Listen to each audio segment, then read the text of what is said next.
Soaring debt levels for these Americans. Hooters may file bankruptcy and living alone in a mansion.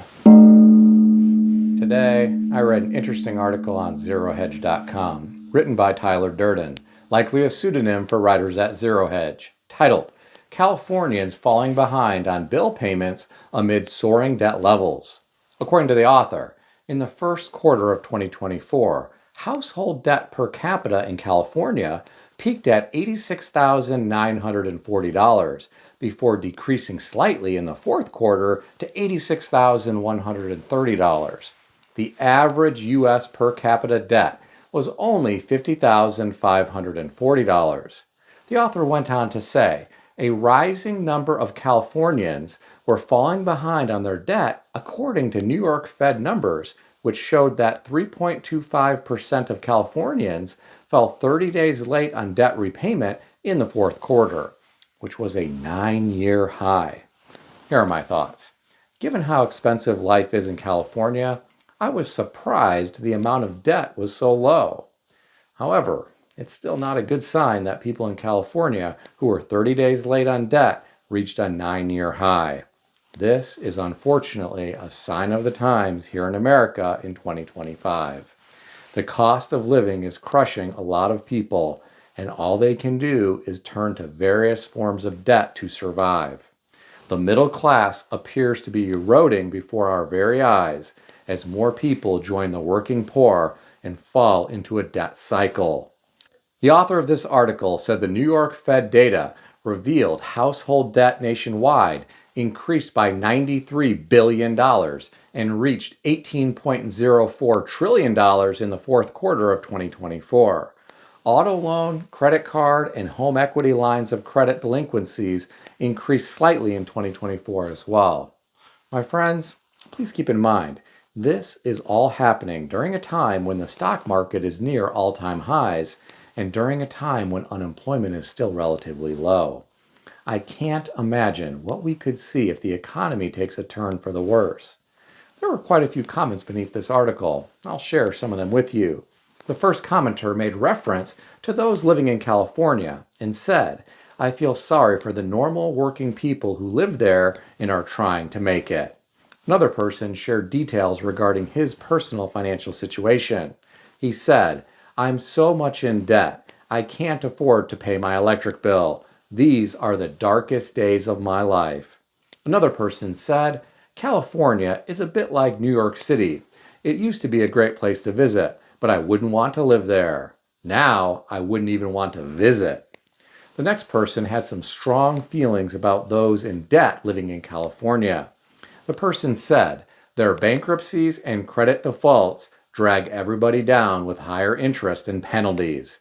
I don't have any debt, but if I owed thousands on credit cards and was being charged loan shark interest rates of 19 to 28%, I'd default too. The last comment that I'll share with you came from someone who said, suddenly, the fall in consumer spending makes sense. People's credit cards are maxed out. Well, my friends, the commenters always have interesting things to say. What do you think about all this? Share your thoughts in the comment section below. Now, you know things aren't looking good when Hooters is struggling financially. I read an article today on foxbusiness.com written by Aislinn Murphy titled, Hooters Looking at Possible Bankruptcy Filing. According to the author, a bankruptcy filing could potentially be on the menu for Hooters of America in the near future. Apparently, the company has less people coming into its restaurants and it is dealing with debt and liquidity problems. Here are my thoughts. It's been about 2 decades since I've been to one of these restaurants. A friend of mine once traveled all over the country for work, and he had what was called a Hooters passport. If he got a stamp from every store he visited, he was able to earn some type of amazing prize. I really can't remember what it was because this was about 2 decades ago.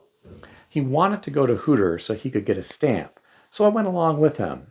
The portions were small, and the food was greasy, and the pricing was out of line, considering the quality and quantity of food.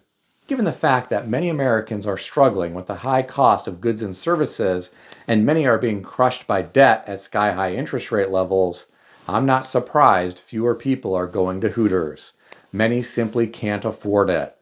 There are quite a few comments beneath this article. I'll share some of them with you. The first commenter said, "First, you are forced to pay much higher wages. Then, inflation pushes your overhead 25%, and consumers cut back spending to make ends meet. It's a recipe for failure in the restaurant industry." Another commenter said, "Bankruptcy filings are gaining steam. Companies in distress don't see the economy getting any better. If they did, they could hold on." The last comment that I'll share with you came from someone who said, "The price of chicken wings at the grocery store have skyrocketed.